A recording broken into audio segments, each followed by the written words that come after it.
प्रति धर्म की प्रभावना कैसे करें? इन सरोज जी का प्रश्न है कि धर्म की प्रभावना कैसे करें। तो धर्म की प्रभावना करने के लिए सबसे बड़ा साधन है चारित्र। आप रात में भोजन नहीं करोगे संकल्प पूर्वक और आप सर्विस करते हैं, ऑफिस में जाओगे, कहोगे हम जैनी हम रात में नहीं खाएंगे, वो बहुत मना है, तो वो अपने आप धर्म की प्रभावना हो जाती है।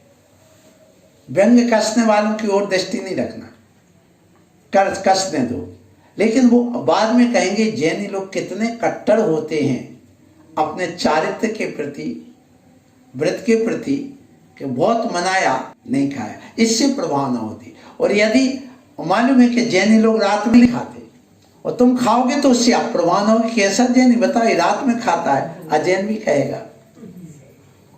ये अपने चारित्र से भूरी चरित्र पताकास्ते, चारित्र रूपी पताका को लेकर के जो हमेशा बढ़ते ऐसे मुनिराज होते हैं, उससे धर्म प्रभावना होती है। नमस्ते आचार्य, मेरा नाम प्रियल जैन है, मैं ललितपुर से हूँ। मेरा प्रश्न ये है कि सिद्ध आत्मा उत्पाद और व्यय से संयुक्त कैसे होती है?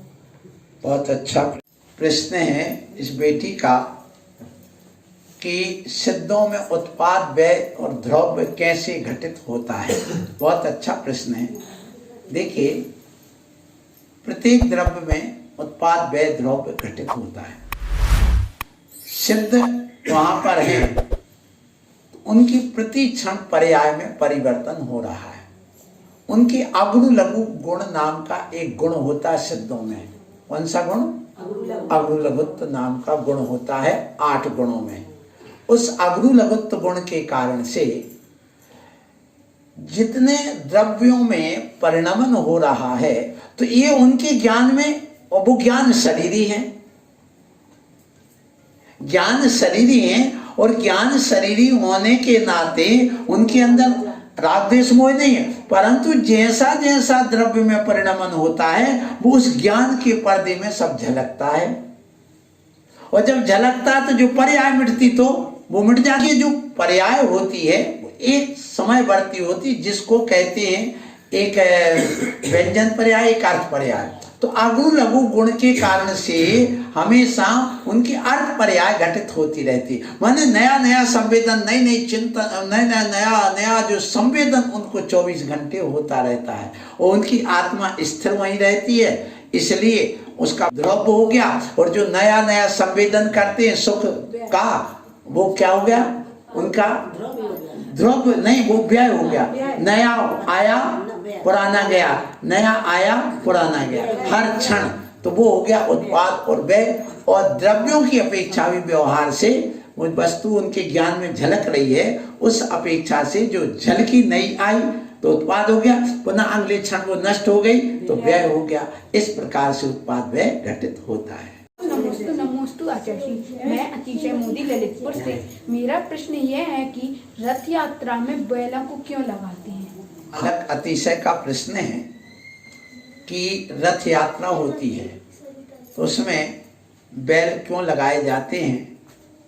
देखिए, जो देवों के विमान होते हैं, उन विमानों को हमेशा कहीं बैल, कहीं घोड़े, कहीं चकवा आदि आदि उनको खींच, तो ये बैल का भी पुण्य है कि भगवान के रथ खींचने का सौभाग्य मिला। और वो त्रियंच जो है वो भगवान ने कहा ये इसी के काम के लिए। गाय से को पालो, उनके बछड़ों को पालो और उससे दूध निकालो। 33% दूध बछड़े को छोड़ो और 66% दूध निकाल लो। वो इसलिए निकालना जरूरी है कि गाय की जो सेवा की जा रही है, उस सेवा करने वालों को भी तो चाहिए, नहीं करेगा हर व्यक्ति स्वार्थी। तो उससे 2 फायदे, बच्चे को कितना दूध मिलना चाहिए वो भी विवेक रहता है। तो ये भगवान का कहना। अब वो बछड़े जब बड़े हो जाते हैं, उनसे खेती करने का भगवान ने सत्कर्म का जो उपदेश दिया है वो जरूरी है। इसी प्रकार जब तीर्थंकर बालक का जब जन्म होता है, कल्याणक होता, तो हाथी पर बैठ करके सौधर्मेंद्र आता है, तो वो भी इसलिए कि उनका उपयोग। महाराज जी, मेरा नाम यमी बाद आत्मा का क्या होता है? मरने के बाद आत्मा का क्या होता है, इस बालक का प्रश्न है। मरने के बाद आत्मा एक शरीर से निकल करके दूसरे शरीर में चली जाती है। आत्मा का कभी मरण नहीं होता है। ये विज्ञान भी स्वीकार करता है कि किसी द्रव्य का विनाश नहीं होता है, सिर्फ उसके रूप में, उसकी पर्याय में परिवर्तन होता है। एक अविनाशिता का सिद्धांत है, वो इसी जैन दर्शन के आधार पर बना है। उसके अनुसार उसकी प्रमोशन या डिमोशन हो जाता है, बस एक वहाँ पर होता है। जैसे अंत समय, मरण समय जो आयु वगैरह बंध जाती है तो नरक गति में चली जाएगी, देव गति में वो परिभ्रमण करती रहती, क्योंकि जीव आत्मा का कभी विनाश नहीं होता।